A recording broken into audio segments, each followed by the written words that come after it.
Bir adam tutkularını asla değiştiremez.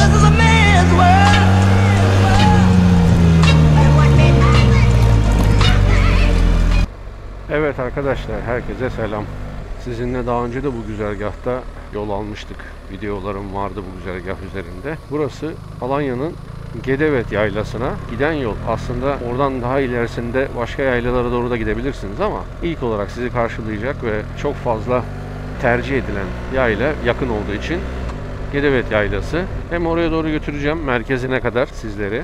Uzun süredir görmeyenler görmüş olur, hiç görmeyenler de öğrenmiş olur. O sırada da hem birazcık sohbet ederiz ve yoldan da sizinle manzaralar paylaşıyor olurum. Böyle çok virajlı ve tırmanış yollarında ben otomatik şanzıman sistemini kullanmayı, daha doğrusu şanzıman otomatik değil de bu ASA denilen sistemi kullanmayı tercih etmiyorum. O vites asistanı kısmını. Çünkü o belli bir devre gelince vites atmaya programlanmış. Bu sefer vites atıyor, sonra tekrar düşürüyor. Çok fazla işlem oluyor. Bu şekilde daha kontrollü bir sürüş oluyor manuel durumlarda ama dümdüz bir yolda gidiyorsam da rahatlığını yaşıyorum açık söylemek gerekirse. Gayet memnunum o konuda. Yani şey gibi, quick shifter gibi aslında. Honda'nın DCT'si gibi düşünmeyin. Öyle değil. O DCT'deki durum çok daha farklı bence. Buralar henüz yolun başı. Biraz yolumuz var. Gitgide de serinleyeceğini umuyorum. Çok zor aslında bu mevsimde, orası da gayet serin oluyor ama akşamları insanlar daha rahat yatabilmek veya gölgede oturup dinlenebilmek için. Çünkü malumunuz Akdeniz bölgesi 40 derecelerin üzerine çok rahatlıkla çıkıyor ve nem oranı da 90'ları geçiyor. 90 ve 90'ların üzerinde oluyor. Yaşanmaz bir hal alıyor. İnsanlar, bak gördüğünüz gibi burada bir yayla tabelasını gördük.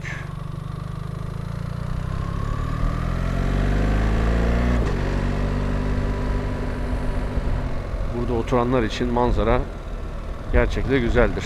Ama buralarda henüz şey yok. Yani böyle bir ne bileyim marketler vesaireler çok fazla yok. Buralara servisler var. Bu kurye servisleri. Ya işte o da artık ne kadar tercih edilir edilmez birazcık şahsi bir durum, bir şey diyemeyeceğim. Şimdi dediğim gibi burası Akdeniz bölgesi ve çok sıcak olduğu için yolda kameralara bol bol bu şekilde arkadaşlar yansıyacak, göreceksiniz. İşte kasksız, şortlu, terlikli gibi. Maalesef burada aşırı sıcaklar insanların ekipman giymesini, bu konuda teşvik olmasını zorlaştırıyor. Bilemiyorum. Ben şu an full ekipmanlıyım arkadaşlar. Çoğu zaman demeyeyim. Yani oranla deseniz %99,5. Yani o derece buçuğu bile var. Bu konuda hassas davranmaya çalışıyorum. Pazar günü burada çok fazla trafik olur. O yüzden bilginiz olsun, gelecekler. Hani her an virajı alamamış, becerememiş bir motosiklet ya da bir araç karşınıza çıkabilir. O yüzden sizin dikkatli olmanız gerekiyor. Bakışınızı hiç kaçırmamanız lazım. Dikkatinizi dağıtmamanız lazım. Hafta içi gelirseniz %50 daha az bir trafikle karşılaşın. Ama tabii böyle biraz sosyal ortam fazla olsun, insan olsun diyorsanız da pazar günü tercih etmeniz lazım.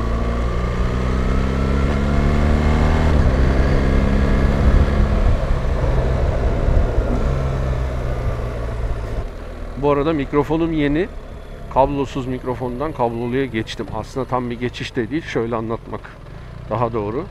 Uzun yolculuklarda bu kablosuz mikrofon kullanmak çok zor oluyor. Şöyle zorluklar yaşadım. Örnek vereyim. Kendi kendine kapanma özelliği var mikrofonun. Kamerada kaydınızı bitirip kapatıyorsunuz. Arkadan 10 dakika sonra neyse ayarladığınız süreye göre mikrofonunuz kapanıyor. Tamam, buraya kadar problem yok ama her seferinde kaskın içerisinden onu bir şekilde çıkarıp açıp koymanız ve bunu unutmamanız gerekiyor. Kayıt çöpe gidebilir. Sessiz bir kayıt yapmış olursunuz. O yüzden böyle bir sıkıntı var. Bu sıkıntıları yaşamamak için kabloluya geçtim. Çünkü takip etmek çok zor oluyor. Sürekli onların şarjını takip etmeniz gerekiyor. Tabii ki de ses kaliteleri çok iyi. Gene onları kullanacağım. Hem DJI Mic 2 ve DJI Mic Mini Duo şeklinde temin ettim. O şekilde kullanıyorum. Memnunum. Ama bu kablolu mikrofonu da bir tane buldum. Şöyle söyleyeyim, ben aldım, stoğu bitti. Çok memnunum. Test ettim bir iki sefer. Tabii böyle ses kayıtları aldım. Güzeldi. Patlama çok değildi. Genelde bu kablolularda biliyorsunuz o meşhur pahalı markalar var. Onları almazsanız çok büyük bir randıman alamıyorsunuz. Ama ben bunu beğendim. Umarım şu an yaptığım kayıtta kötü çıkmaz. Benim yüzümü kara çıkartmaz. Evet, güzel olacağını düşünüyorum. Ya doğru ekipmanı bulmak çok zor bazı ekipman sınıflarında böyle mikrofondu vesaireydi. Hemen en başta şunu düşünmeyin sakın. Ekipmanla ilgili size bazı fikirler vermiş olayım. Yönlendirme yapmak da istemem herhangi bir markaya vesaire ama şöyle, öncelikle herkeste bir kablosuz mikrofon, işte en iyisi budur bunu alalım durumları var ya. O öyle değil işte, az önce anlattığım gibi. Eğer çok fazla aktif kullanırım, ben hiç kapatmam, sürekli kayıt alırım diyorsan, şarjlı bir kablosuz mikrofon sizi yoracaktır, beni yorduğu gibi. Şarjı bitecek, kaydınız çöpe gidecek, bazı kayıtların telafisi yok. Üstüne dublaj yapmanız gerekecek. Montajla tekrardan ses kaydı eklemeniz gerekir. Böyle bir şey de yapmak istemiyorsanız eğer dikkat etmeniz gerekir. Zaman içerisinde ekipmanlar konusunda tabii ister istemez tecrübe sahibi olduk. Şahsen ben kaliteli bir kablolu mikrofon kullanılmasını tavsiye ederim ama 2 kişi ses kaydı alınacaksa, hani artçınızla beraber ya da bir başka motosiklet varsa o zaman kablosuz bu çiftli mikrofonları kullanırsınız, değerlendirirsiniz. Ama kendiniz böyle tek başınıza solo bir kayıt yapıyorsanız kablolu iyi bir mikrofona para vermeye değiyor. Umarım benimki de şimdi değmiştir.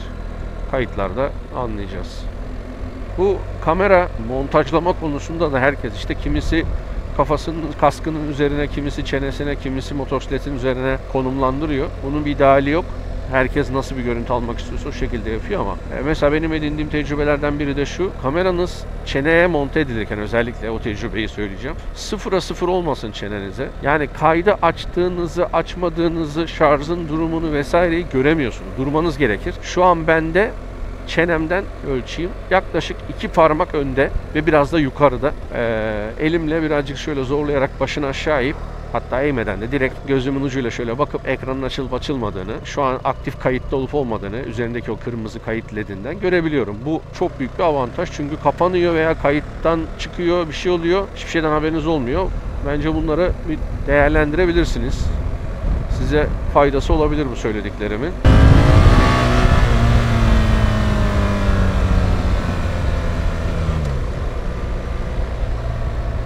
Burada böyle birkaç tane gözleme yiyebileceğiniz, çay içebileceğiniz mekanlar var. Seviyorsanız değerlendirebilirsiniz. Burada cross motorlar için de şey var, parkurlar var. Ben tabii yerlerini bilmiyorum ama o işlerle ilgilenenler onları bulup ulaşabilirler.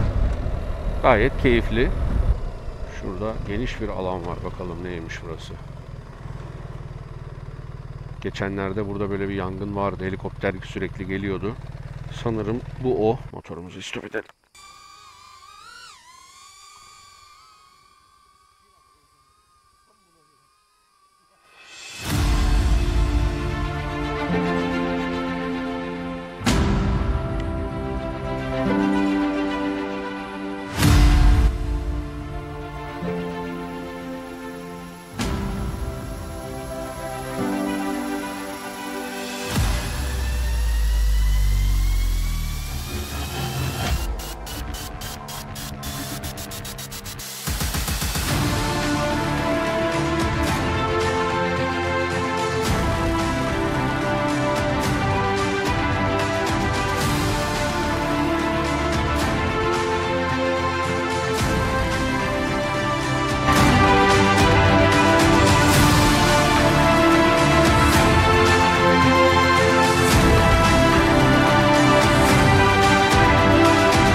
Biraz manzara izledikten sonra tekrar yola devam ediyorum.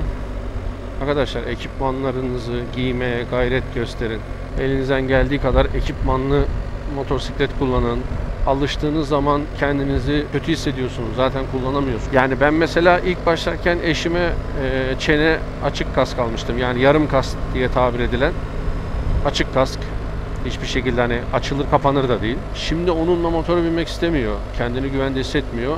Yani şu an çene açılır kullanıyoruz. Full face alsam hayır demez. Öyle söyleyeyim. Alışmanız lazım. Tabii ki ben şu an mesela ceketimi çıkarsam tişörtüm sırılsıklamdır. Kesinlikle. Kaskımı çıkarsam yani balaklavam sırılsıklamdır. Ama bu işten zevk aldığım için katlanıyorum. Normal bir şey için katlanmam böyle giyinmeye ama zevk aldığım bir şey yapıyorum. Dolaşmaya çıktım. Elimden geldiği kadar da bunun güvenli bir şekilde olup bitmesini istiyorum. Yani aslında mevzu bu. Umarım dikkat edersiniz. İnsanlar köfte yemeye gelmişler.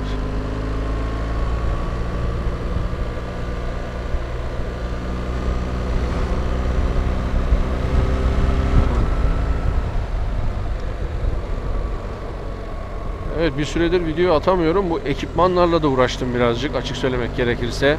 Çanakkale videosunda sesten çok problem yaşadığımı fark ettim. İzleyenler de dikkatini çekmiştir. O sesleri tekrardan programlarla temizleyip biraz daha anlaşılır hale getirmek çok zor oldu ki ona rağmen dört dörtlük olmadı. Birazcık onlarla uğraştım. Şimdi dedim şöyle bir sohbet edelim. Ufaktan etrafı gösterelim. Bu süre zarfında bu çok büyük bir kampanya yaptı firmanın birisi. O kampanyadan ben de bir tane kask aldım kendime. Çene açılır bir kask aldım. Scorpion'du sanırım. Memnunum, şu an başımda o var, gayet iyi. Yani iş görür, fiyat yani fiyat açısından bakarsanız makul. 13 binlerden 9 bin civarlarında bir rakamlara geldi.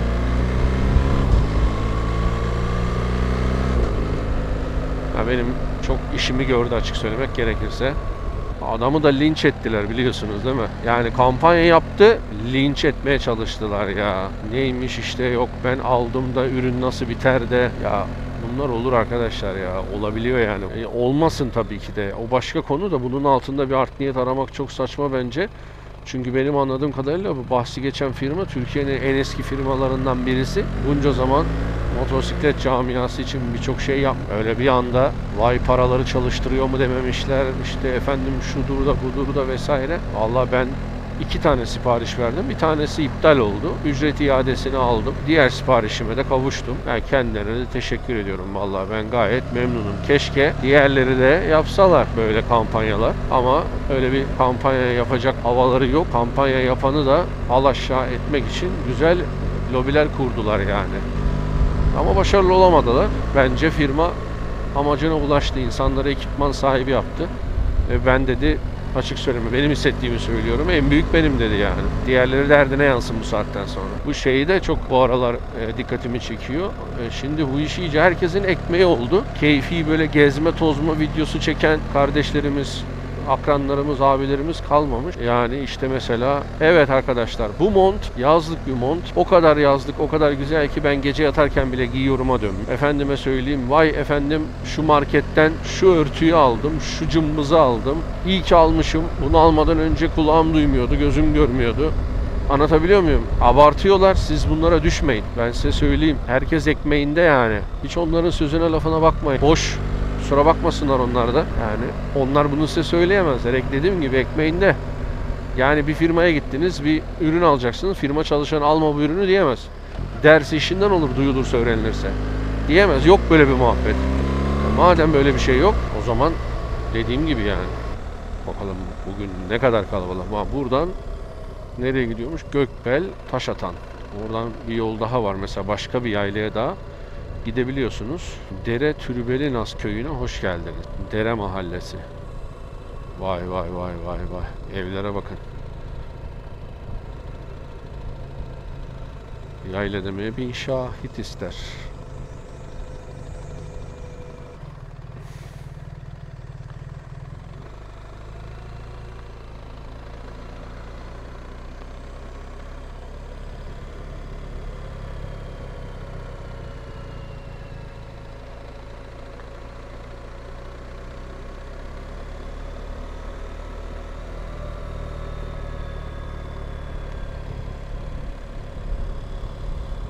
Ama gerçekten nem oranı acayip. 28 derece ama burada nem az. Yok değil, hissettiriyor ama aşağıdaki gibi değil. Yani deniz kenarına rakım aşağı indikçe artıyor. Burada rakım biraz yüksek ve onu hissediyor. Özellikle gölgede diyorsunuz tamam hani ben yüksek bir yerdeyim diye hissediyorsunuz. Şu an ter oranım azaldı açık söylemek gerekirse. Tabii bunu bir de parmak arası terlikle ve tişörtle yaparsanız çok daha rahat olursunuz. Kaya ne mi? Kavaklısu, Pınarbaşı, Dereköy'ü, Gedevet. Bir şu tarafa bir gidelim. Neymiş burası acaba ya?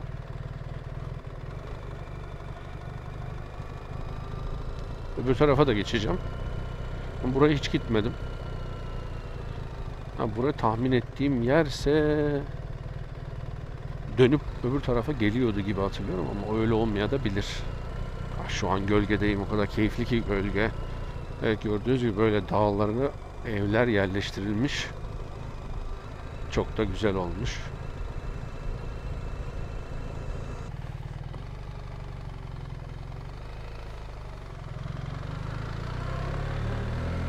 Evet. Buradan dikkatli bir şekil. Aynen. Bak nasıl çıktı araba. Zaten şüpheleniyordum. Geniş alacaktım. Görebilmek için. Burada birazcık süratli araba kullananlarla karşılaşabilirsiniz. Sebebi size süratli gelecektir. Sürekli inip çıkan insanlar artık burada herhalde avucumun içi gibi biliyorum durumlar oluşuyor ama tabii ki gene de sakıncalı. Yani burada çok makul hızlarda gitmeleri gerekiyor ama genelde hızlı virajlarda hızlı gelenlerle karşılaşabilirsiniz. Siz kendinizi kollayın derim gelirseniz.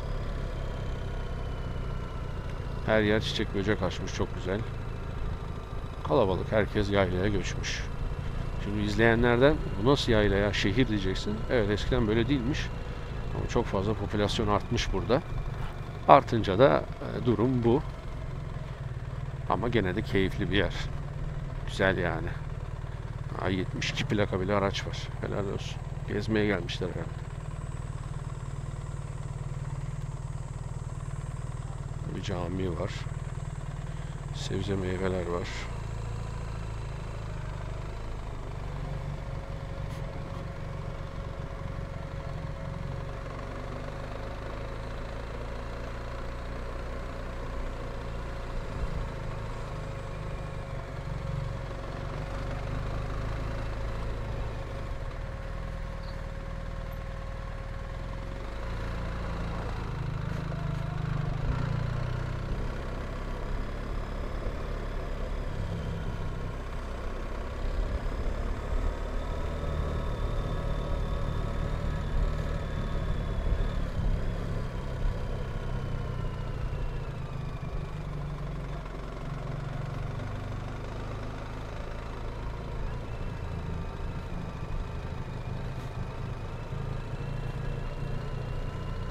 Daracık yollar.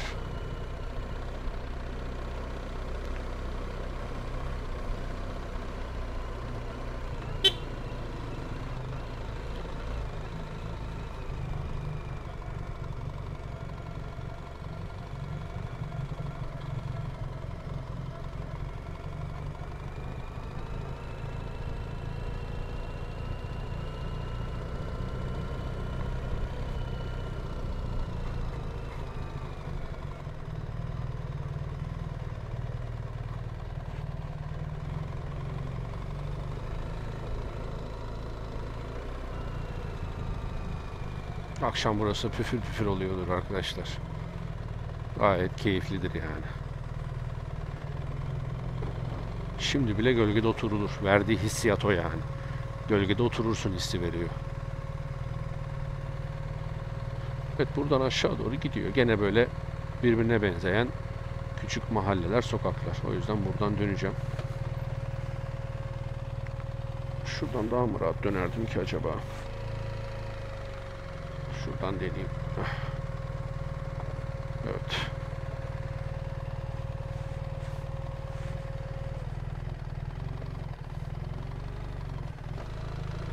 Hadi bakalım.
mesire alanı gibi bir yer herhalde. Gayet güzel ama.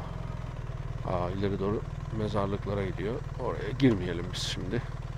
Motosikletle uygun kaçmaz. Şuradan dönelim.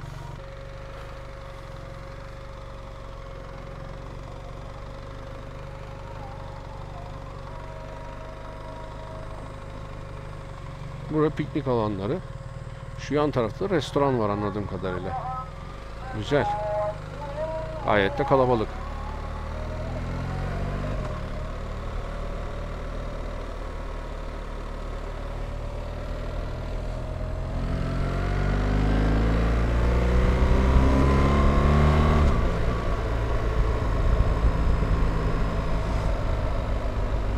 Dediğim gibi böyle küçük küçük mahallelerden oluşan, birçoğu birbiriyle akraba olan, bu bölgenin yerlisi insanların en popüler yaylası burası. Gayet de keyifli, güzel bir yer. Gelip görmekte, Alanya'ya geldiyseniz girilebilecek mesafede olduğu için gelip görmenizde fayda var. Herkes bakın burada keyif halinde. Herkes keyif çatmaya gelmiş.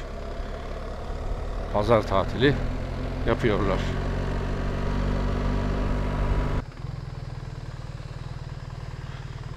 Burası da bir yine böyle piknik alanı, mesire alanı.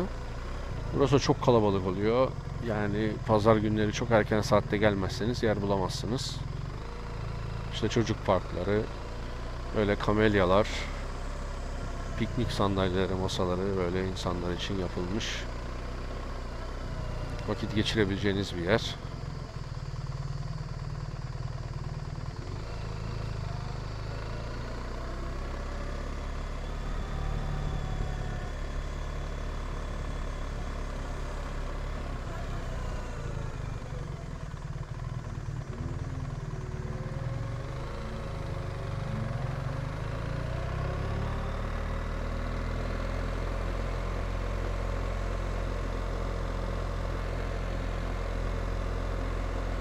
Şurada çocuklar için bir güzel yer var. Orayı size göstereceğim. Macera Parkı diye yapıldı. Böyle ağaçtan ağaca zipler var bilirsiniz ya. Onlar işte çocuklar oradan insinler, kaysınlar, gelsinler diye yapılmış. Getirebilirsiniz.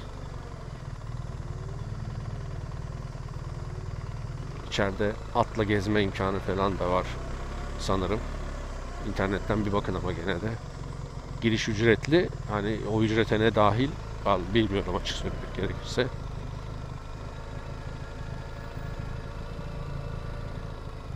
Böyle değişik bir yer burası da.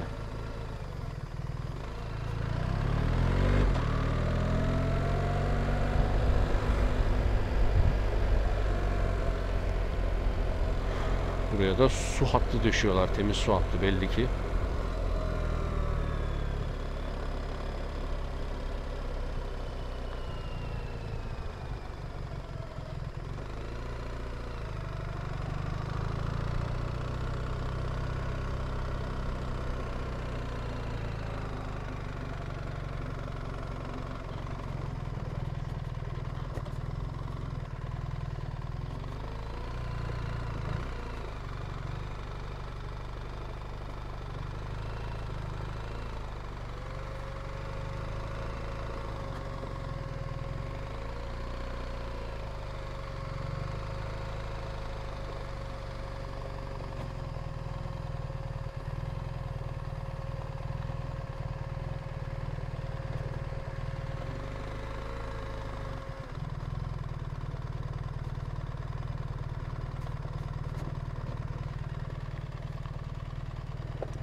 Buradan yukarı cross'la ne çıkılır değil mi?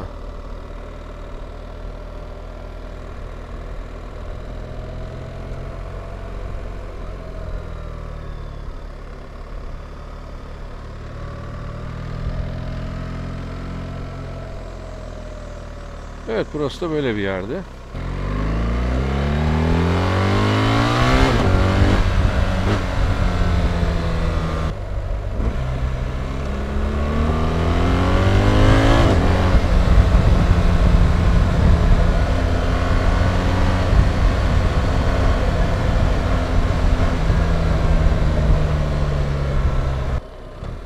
Bu eğitim konusu da arkadaşlar şeye dönüştü. Lokma dükkanı işine. Onu da size söylemek isterim. Şöyle, ben kimseye bir şey öğretecek, eğitim verecek, bir şeyin yanlışını doğrusunu gösterecek pozisyonda birisi ve o istekte birisi de değilim. Ancak dikkatimi çekiyor. Yani önce eleştiriyle başlayıp daha sonra kendileri de yavaş yavaş böyle şey yapmaya başlıyor. Öğretmeye başlıyorlar. Bir kapı açmaya çalışıyorlar. Ekmek kapısı.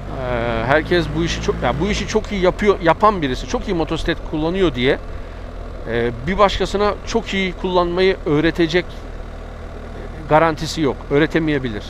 Yani tam ifade edebildim mi bilmiyorum. Bir şeyi çok iyi yapıyorsunuz diye o şeyi çok iyi öğretebilirsiniz demek değildir. Eğitimcilik ayrı bir psikolojik altyapı ister. Herkes aynı şeyi aynı dakikada, aynı saatte, aynı metotla da anlamayabilir. Ama bu arkadaşlara bakıyorum, yani o kadar iddialılar ki yakında uzaktan eğitime de başlar. O yüzden öncelikle şunu söylemem lazım. Her türlü, her şekilde alabiliyorsanız eğitim alın. Ama doğru kişiyi seçin. Onu da sakın takipçilere bakarak, yorumlara bakarak yapmayın. Elindeki sertifikalara bakın.